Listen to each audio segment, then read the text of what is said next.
नमो बुद्धाय मित्रांनो, आपल्या सर्वांचे आपल्या मनपसंत चॅनल मनशांतीवर स्वागत आहे.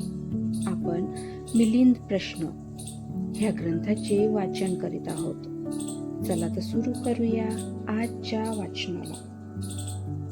मित्रांनो, काल आपण भिक्षूंचा चिवरत्याग यातील काही भाग वाचला होता आणि आता त्या समोरील भाग.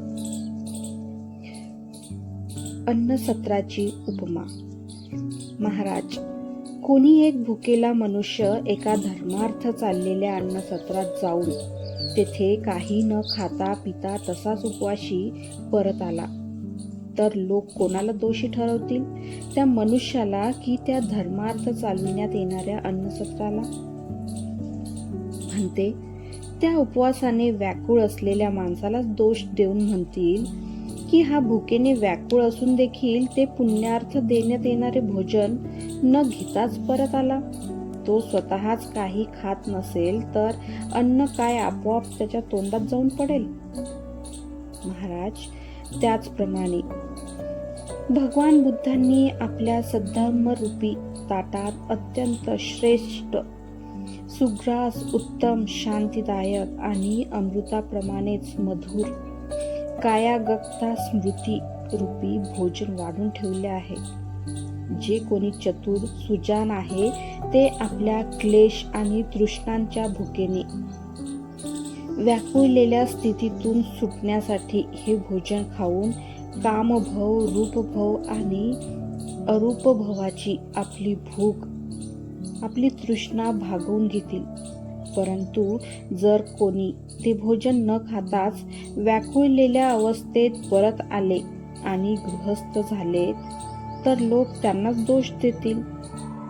महाराज, भगवान बुद्धांनी जर प्रथमतःच व प्रथम फळावर प्रतिष्ठित करून त्यानंतर प्रवर्जित केले तर प्रवज्जा ही मनुष्याच्या क्लेश दुःखाला दूर करून शुद्ध करते असे म्हणण्यात अर्थ कोणता राहणार? महाराज, कोणी मनुष्य शेकडो मजूर लावून एक तलाव खोदून घेतो आणि तलावाचे काम पूर्ण होऊन तो पूर्णतः काठोकाठ पाण्याने भरल्यानंतर त्या माणसाने लोकांना सूचना केली की कोणीही चिखल आणि घाणीने माखलेल्या माणसांनी या तलावात जाऊन आपले अंग धुवू नये किंवा त्यात आंघोळही करू नये. जो अंग स्वच्छ धुवून असेल त्यानेच या तलावात आंघोळ करावी. महाराज, अंग धुवून स्वच्छ असलेल्या त्या लोकांना त्या तलावाचा काहीतरी उपयोग होईल का? नाही. म्हणते ज्या कामासाठी तलावात जायचे होते ते काम तर त्यांनी पूर्वीच कोठेतरी करून घेतले. त्यांना त्या तलावाशी काय मतलब?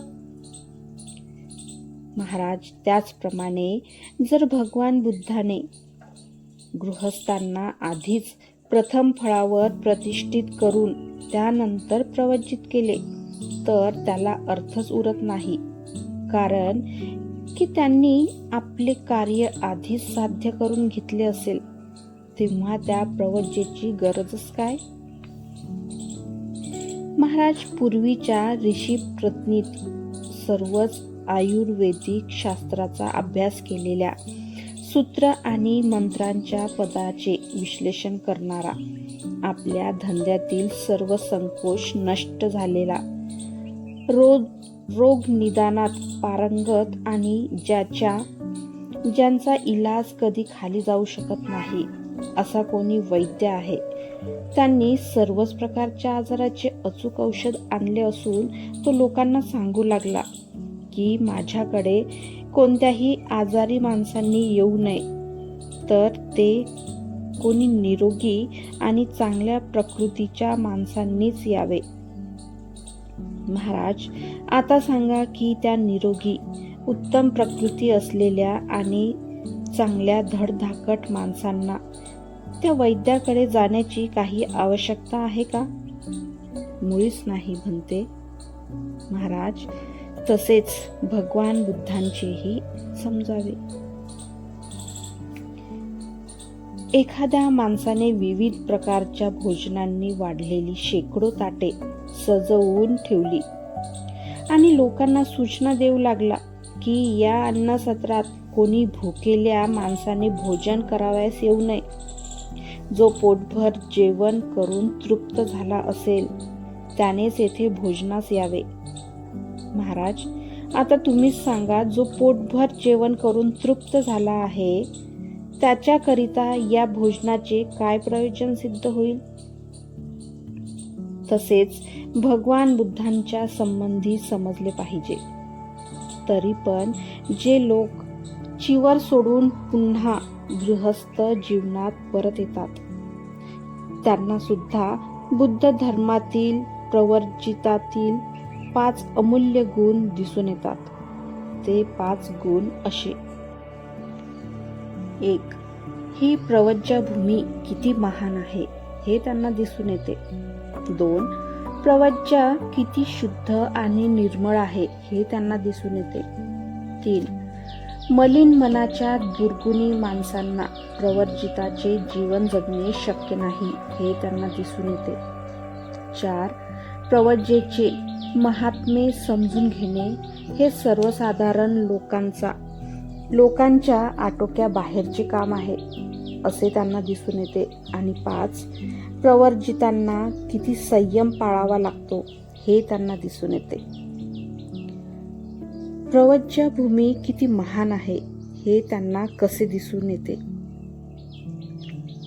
महाराज, जर एखाद्या सर्वसाधारण गरीब व मूर्ख माणसाला एखाद्या मोठ्या राजगद्दीवर बसविले तर लवकरच आपले एवढे मोठे पद न सांभाळू शकल्यामुळे त्याचा लवकरच अधःपात होईल. तो गादीवर टिकून राहू शकणार नाही. याचे कारण काय?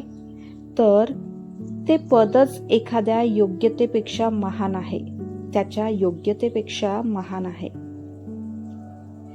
महाराज, याप्रमाणेच ज्यांच्या पदरी अधिक पुण्य नाही, त्यांच्यात कोणतेच वैशिष्ट्यच नाही आणि जे बुद्धिमान आहेत ते बुद्ध शासनात प्रवर्जित तर होतात, परंतु त्या महान गौरवनीय प्रवज्जा पदाचा भार सहन करू न शकल्यामुळे स्वतःला तेथे सांभाळू शकत नाही आणि अधःपात झाल्यामुळे चिवराचा त्याग करून ते पुन्हा गृहस्थ बनतात.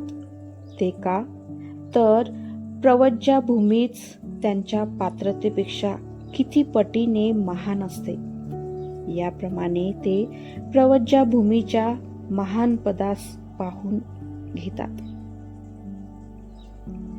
प्रवज्जा किती शुद्ध आणि निर्मळ आहे हे त्यांना कसे दिसून येते? महाराज, कमळाच्या पानावर पाणी कधीच थांबत नाही, गडबडून खाली सांडते, अस्ताव्यस्त होते आणि त्याला थोडे सुद्धा चिटकून राहत नाही. असे का? तर कमळाचे पानच अत्यंत परिशुद्ध व मळरहित असते. महाराज, ज्याप्रमाणे जे शेठ, कपटी, कुटील, आडमार्गाने जाणारे आणि वाईट विचारांचे असतात ते प्रवर्जित तर होतात, परंतु बुद्ध शासन अत्यंत परिशुद्ध, मळरहित, निष्कपट, पवित्र व स्वच्छ असल्या कारणाने तेथून त्यांचा लवकरच अधःपात होऊन घसरून पडतात आणि चिवर त्याग करून पुन्हा गृहस्थ होतात. त्यात ते टिकू शकत नाहीत, स्थिर राहू शकत नाहीत. असे का? तर बुद्धाचे शासन इतके परिशुद्ध आणि निर्मळ आहे हे दिसून येते. मलिनता राखून ठेवणाऱ्या माणसांना प्रवर्जिताचे पवित्र जीवन जगणे शक्य नाही हे त्यांना कसे कळून येते? महाराज, महासागरात कधीही प्रेत राहू शकत नाही. कोणाचेही प्रेत जर महासागरात पडले तर ते ताबडतोब किनाऱ्यावर लागून जमिनीवर येऊन पडते. ते का? तर महासागराचा स्वभाव गुणच महापुरुषासारखा असतो. महाराज, याप्रमाणेच जे पाणी सुस्त, निर्वीय, कामाला कंटाळणारे, दुष्ट हृदयाचे आणि कुकर्मी लोक आहेत, ते बुद्ध शासनात प्रवर्जित तर होतात, पण अरहंत, विमल, क्षीणश्रव इत्यादी महापुरुषांमध्ये त्यांची राहण्याची पात्रता नसल्याकारणाने ते लवकरच तेथून पलायन करतात आणि चिवर त्याग करून गृहस्थ बनतात. ते का, तर बुद्ध शासनात मलिन मनाच्या दुष्ट माणसांना प्रवर्जिताचे जीवन जगणे शक्य नाही. याप्रमाणे मलिनता राखून असलेल्या दुष्ट माणसांना बुद्ध शासनात प्रवर्जित होऊन राहणे कधीच शक्य नाही. मित्रांनो, आजचे वाचन आज आपण इथेच थांबवूया. धन्यवाद. नमो बुद्धाय.